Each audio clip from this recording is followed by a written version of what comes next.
Potlon. Oke, selamat datang kembali di channel yang cukup biasa. Bukan kesayangan semua orang ya? Oh, bukan kesayangan tapi tercinta. Tersayang dong. Ya, selamat datang di Potlon dengan kenapa? Kau udah gembel kan? Oh iya, ora dol pila, Cuk. Pilane ndi, Mas? Kalau villa kan biasanya begi. Lah ini kan semua motor ireng kok. Oh iya, tukang pijet betul Ojo diomongi nek dhewe kote awan. Iya sih. Ora, nah tukang villa kan metune bengi. Lah wong iki kok nganggo kacamata apa villa kok bengi-bengi. Ya tukang pijet.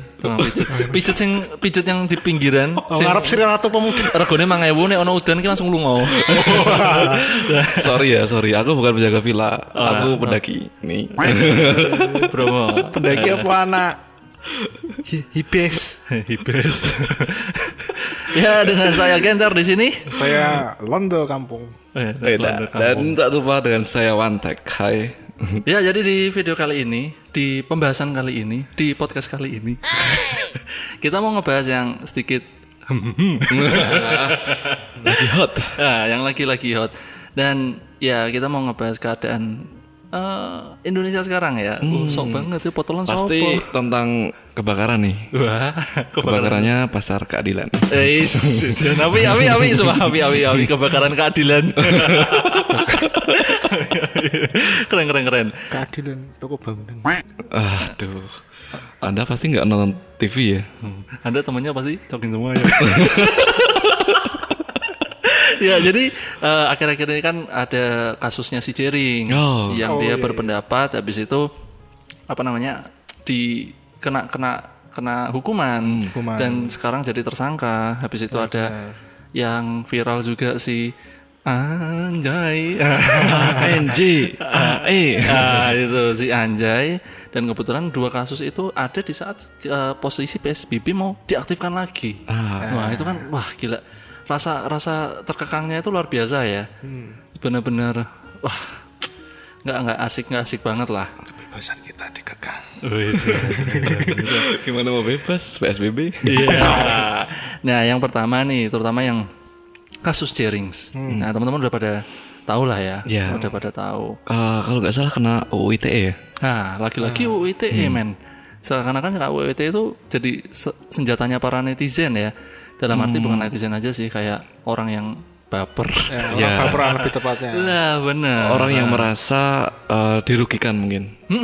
Merasa dirugikan di perasaannya. Padahal kalau menurut saya si Mas Jering itu tuh aksi sosial. Iya, dia kan juga membagi nasi kan ke warga-warga sekitar. Cuman memang argumen dia yang mungkin terlalu berat atau ada yang nggak terima ya. Nah, akhirnya dia dilaporkan. Ada yang maksudnya nggak setuju gitu ya. Tapi malah dibawa ke undang-undang ITE. Itu lagi-lagi perasaan malah diarah ke aturan undang-undang ya. Ranahnya ke hukum ya. Nah, jadi mungkin sedikit gambaran aja buat teman-teman yang mungkin belum tahu, tapi lah mungkin sih ya, viral banget. Jadi kan kasusnya Jering itu karena dia menyebutkan statement, mengatakan suatu statement loh. Nah, menyatakan sebuah statement yang paling jadi senjatanya si ID kan. Jadi kan kontroversialnya sama si ID Bali itu kan, Institut Ikatan Dokter Indonesia. ID Institut Desain Indonesia kan gawe dhewe aku. Ya, sama si ID itu dia ada statement yang bilang gara-gara bangga jadi kacung WHO, ID dan rumah sakit dengan seenaknya mewajibkan semua orang yang akan melahirkan tes COVID-19. ID-nya baper. Serasa kayak itu tuh mencemarkan nama baik. Akhirnya undang-undang ITE keluar lagi deh. Setelah sekian lama. Iya, setelah sekian lama. Ya maksudnya sekarang itu malah ya kayak yang tadi aku bilang, undang-undang ITE itu dipakai sama orang-orang baper. Ini kan kasarannya ID jadi kayak baper kan sama si Jerings. Tapi ini tadi ya salah satu contoh nyata sih. Kadang malah kejelekan itu yang lebih terungkap daripada kebaikan. Aku tuh malah nggak ngerti loh si Jerings bagi-bagi apa? Nasi bungkus. Ngakuin aksi sosial. Sayur. Nah, Saya tahu karena saya follow IG-nya. Wah, saya nggak soalnya. Berarti satu kebaikan tertutup oleh satu kejahatan. 1000 kebaikan, 1000 tutup satu kejahatan. Ya itu jeleknya di situ yang terkait Jerings. Habis itu selain Jerings si Anjay. Nah, itu kan juga lagi-lagi terkait perasaan toh. Betul. Hal-hal yang baper-baper lagi gitu loh. Itu isunya sangat kompleks kayaknya Mas. Kompleks ya. Di samping ya itu tadi pasar keadilan habis kebakar, tiba-tiba muncul ANJAE itu. Anjay. Nah, akhirnya kan di satu sisi ya menurut pandangan kita seorang awam ya, berita yang harusnya kebakaran ketutup sama ANJAE. Nah, si Mas LA ya, kita sebutnya ya. LA aja. Soalnya orang Semarang sih. Yang ketiga terkait sama PSBB tadi. Ya, sama yang ketiga terkait. Kebetulan kedua-duanya datang itu pas PSBB ini mau digerakkan lagi gitu. Tapi Jakarta sih Mas. Nah kita takutnya juga bakal beberapa ya. Ayo main Semarang mau zona merah main. Infonya kan gitu toh. Ya benar. Nah yang ya jujur aja buat teman-teman kita ngalamin sendiri waktu kemarin nongkrong ya. Nongkrong itu aja udah mulai ada swiping masker. Nah itu awalnya sedekan. Wes kayak penjahat loh semua. 2 kali gelombang loh. 2 kali gelombang. Tuh teman-teman hati-hati aja kalau aku udah keluar malam-malam sudah mulai ada yang datang-datang gitu. Pokoknya hati-hati kalau di luar. Terus jangan jongkok-jongkok sembarangan. Lah emang ngising. Jongkok sembarangan. Tapi saiki sekarang tuh lebih serem polisi bawa HP daripada polisi bawa pistol.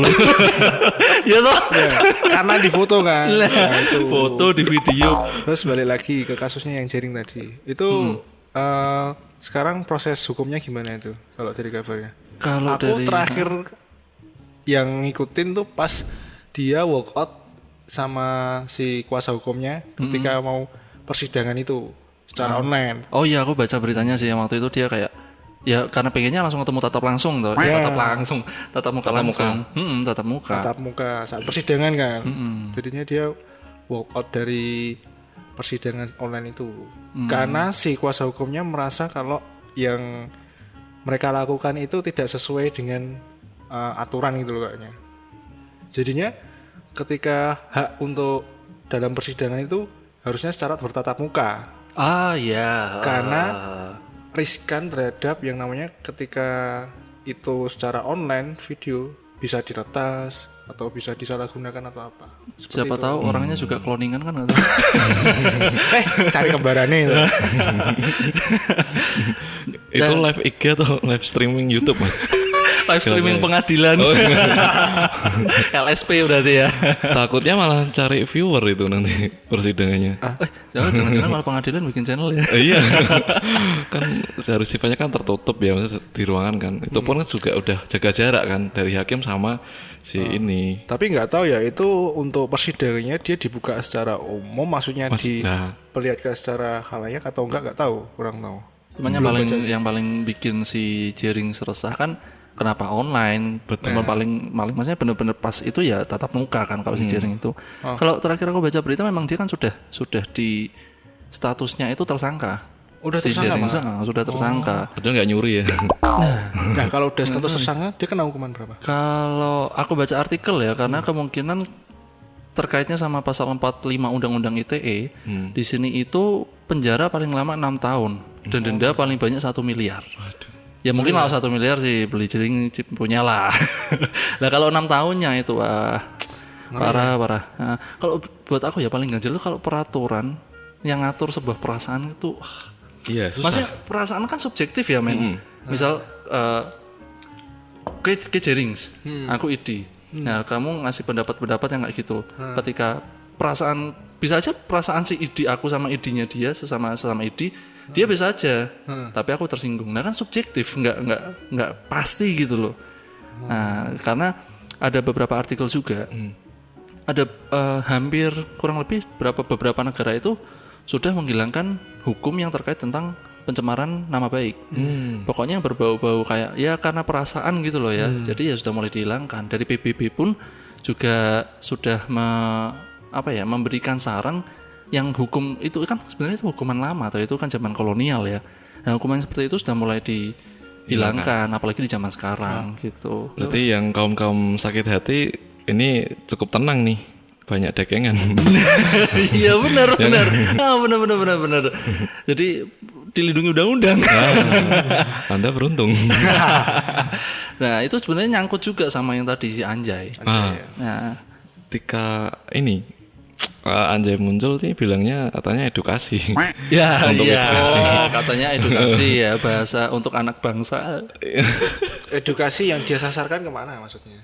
Lebih ke ini sih, mungkin ke anak-anak ya, mencegah anak-anak untuk bilang kata anjay di saat di tempat yang kurang tepat sih. Jadi kronologinya tuh gini, si Mas Lutfi. LA. Oh iya. Bisa ulang. Ya si Mas LA itu dia kan lihat apa kayak lihat berita ya. Lihat berita, betul. Lihat berita tentang anak kecil tapi ngomong anjay itu ya. Sama ya dia di artikel ada sebutan kata anjay terus ada dia tercetus ide. Nah itu membahas kata itu sih. Ngumpulin apa namanya ahli-ahli bahasa, kemudian pemuka agama, kemudian lawyer. Terus akhirnya dia bikin semacam konten. Ahli metafisika juga. Itu belum sih. Sayangnya sekarang dia udah berhenti. Nyerah juga. Dan kayaknya nyerah ya. Yang bikin viral itu ketika dia bikin konten, viewernya mencapai 150 juta. Itu wow. Viewernya apa? Kayaknya itunya deh, impressionnya itu. Dia kontennya di Instagram sih kalau nggak salah, bukan di YouTube. Sampai 150 juta ya. Ujung-ujungnya konten sih. 150 juta bisa buat beli mobil Xenia. Pertanyaannya satu men, ngapain lo? Ngapain satu kata diurus gitu kan? Padahal ada banyak kata yang lebih parah daripada anjay. Betul. Ya kan? Malah KMTL gitu ya. BGST, BGSD. Asu. Kira bisa disingkat aja gue emang. Kira bisa disingkat. Diganti 5 tuh S. Kan beda. Nah, tapi sebenarnya kalau secara logika anjay itu pelesetan dari kata anjing katanya. Ya malah kan lebih halus kan? Lebih ke kagum kalau ditafsirkan ke bahasa itu sih, bahasa tongkrongan. Misalkan kita bertiga ketongkrong nih, misalkan aku berdua ketongkrong sama Londo, kamu datang naik becak, tahu-tahu bawa iPhone 11, aku sama Londo bilang anjay HP-nya baru. Itu kan kagum kan, bukan apa namanya, sindiran gitu loh. Nah, bukan kasar. Tapi kalau semisal itu sampai terjadi terus tadi terulang anjay itu kagum Pak Polisi. Nah, penjara 1. Itu kalau kamu tersinggung, misalkan aku bilang itu. Loh, tapi misalnya aku pengen guyon, guyon ini belum penjara. Nah, berarti tak balik lagi. Aku sakit hati di penjara, kamu tak laporkan. Nah, balik lagi kan ke perasaan lagi. Nah, terus nanti ketemunya tukang prank. Di penjara. Oh iya.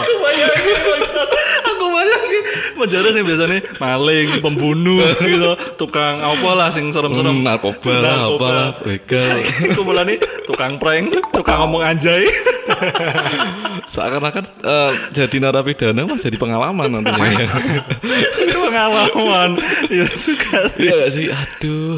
Mungkin yang sangat meresahkan banyak orang itu karena dia mengatasnamakan demi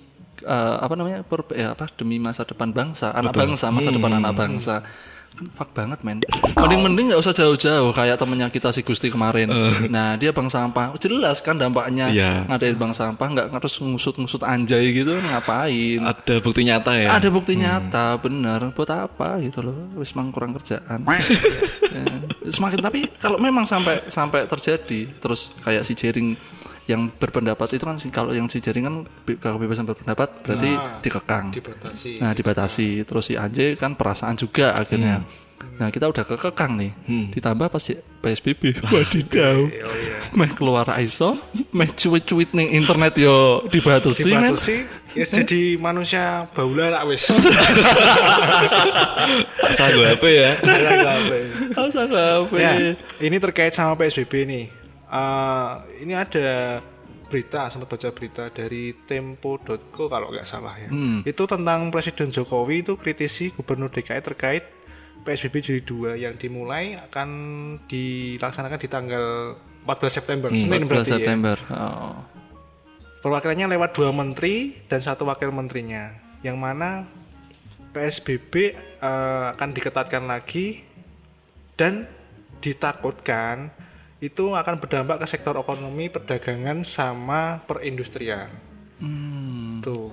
Dan kayaknya sih yang terbaru ini lebih ketat kayaknya. Lebih ketat. Ada yang viral itu video yang polisi teriak-teriak itu apa jam 2 siang udah nggak boleh ada kegiatan loh. Nggak boleh ada motor, nggak boleh ada mobil keluar. Aku yang ngantor urung balik terus nginep di kantor.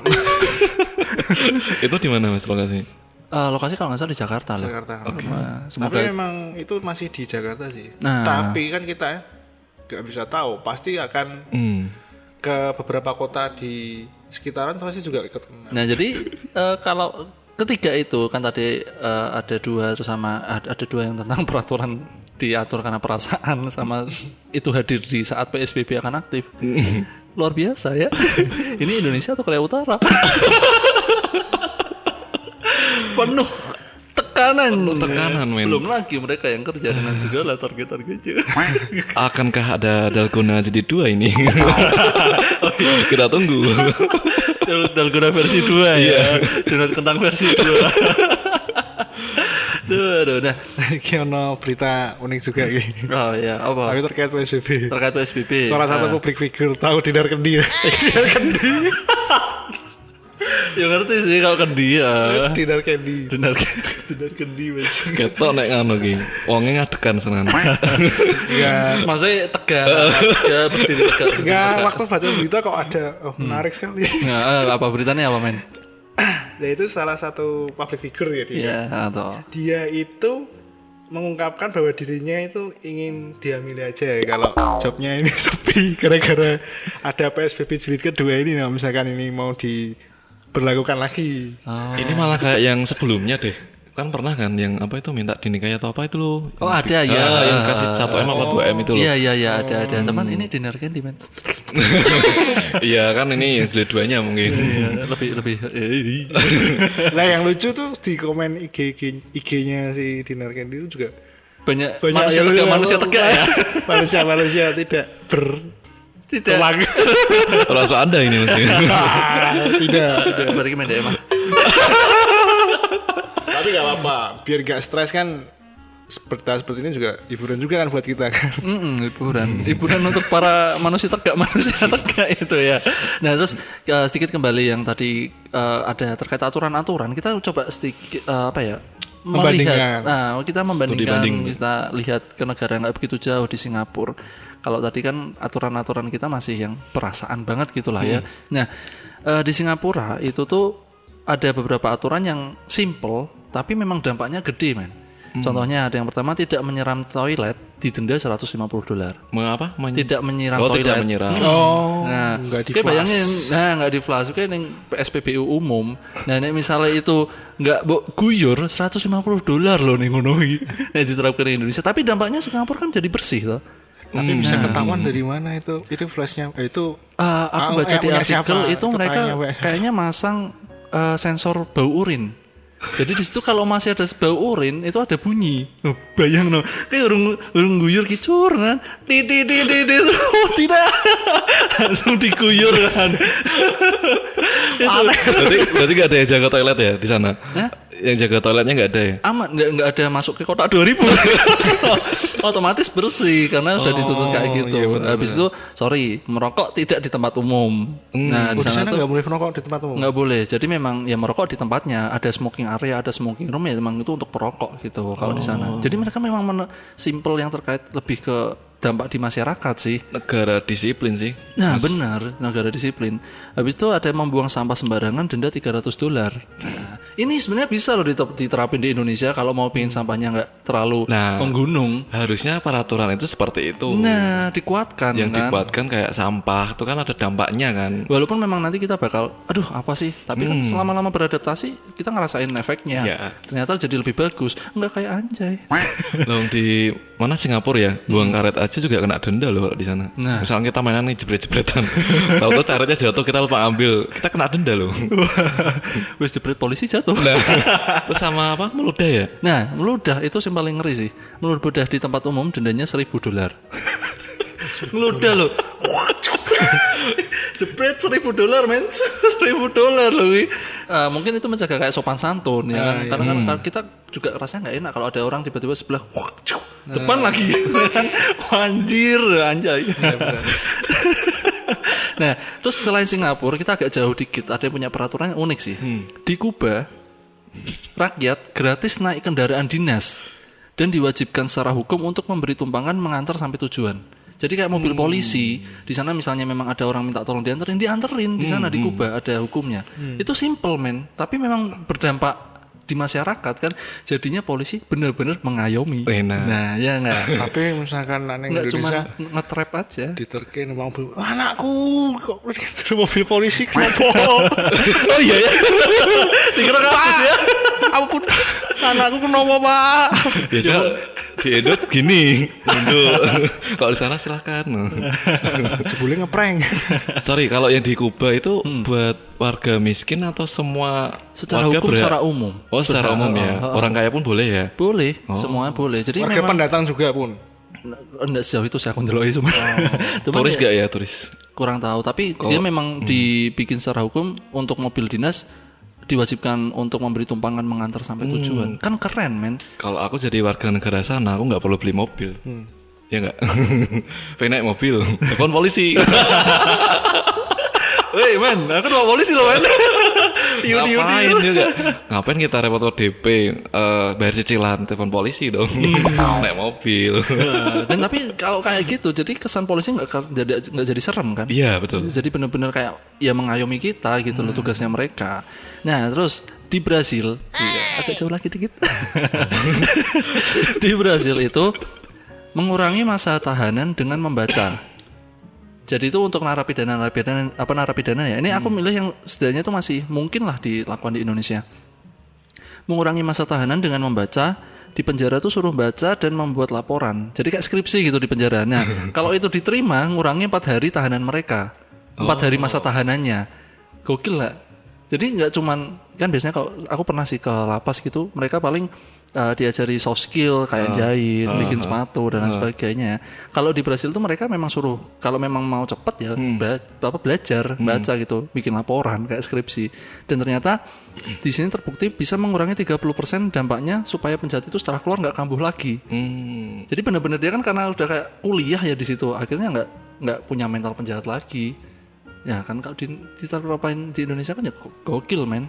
Kalau sekarang karena masih ada tuh yang udah keluar tapi masih paling ngulangi lagi tobat berapa bulan ngulangi lagi. Itu membaca di Brasil. Membaca di penjaranya gitu terus bikin laporan. Nah, terus bacanya How to be a good cartel gitu. Ya bukunya kan dipilih ke sing kono sing anu to, guys. Masuk. Nah, itu aturan-aturan di beberapa negara yang keren sih kalau menurutku, tapi yang penting jangan sampai kayak Korea Utara. Nah, itu terlalu tegas dia. Nah, kan takutnya kita yang lagi viral gini mengarah ke situ ya. Itu negara yang dimana kita semua lockdown, sana udah lockdown duluan. Muncul satu tembak Mas. Langsung hilang nguap. Ada orang negaranya udah lockdown kan. Gak sembarang orang bisa masuk. Oh iya benar deh. Oh iya benar sih. Benar. Dan kalau di Korea Utara itu pertama akses internet dibatasi. Bayangin yang Indonesia. Ada stres gulung-gulung wisan. Terus yang kedua, meninggalkan korut itu harus izin pemerintah. Kowe meh wisata negara lain ya toh, izin sih lho, izin be pemerintah, ora mung saleh be wong tuamu, kudu saleh be pemerintah. Nah, terus selain meninggalkan korut harus izin dan salim dengan pemerintah. Salim. Nah, itu di sana tidak boleh pakai jeans dan tindik. Di korut tuh kan untuk nganggo jeans loh, guys. Sumpah. Karena mereka tuh takutnya memang mereka tuh mencegah budaya barat. Infonya gitu. Di situ pekerjaan dipilihkan pemerintah sesuai kebutuhan negara. Kowe kerja kapitalis. Kowe kerja kira iso bebas, men. Dipilih ke pemerintah. Dipilih ke wong tua wis tertekan. Dipilih ke pemerintah. Mungkin ada segi positifnya sih. Ketika yang banyak lulusan susahan hari kerja itu malah diuntungkan kalau dicariin pemerintah. Jadi kita nggak repot-repot dijamin kan. Berarti kan negaranya menjamin rakyatnya. Oh iya benar secara sih. ya secara nggak langsung sih. Bener, Walaupun nggak sesuai dengan keinginan kita ya, tapi kan kita udah dijamin. Tapi ada baiknya sih. Orang-orang yang bodoh nganggur berarti. Ya itu nggak tahu. Mungkin aja ditembak malah. Nyusahin negara. Duar. Nah, yang selanjutnya tempat tinggal itu ditentukan pemerintah sesuai status sosial. Oke. Ojo nganti main Indonesia kalau korut.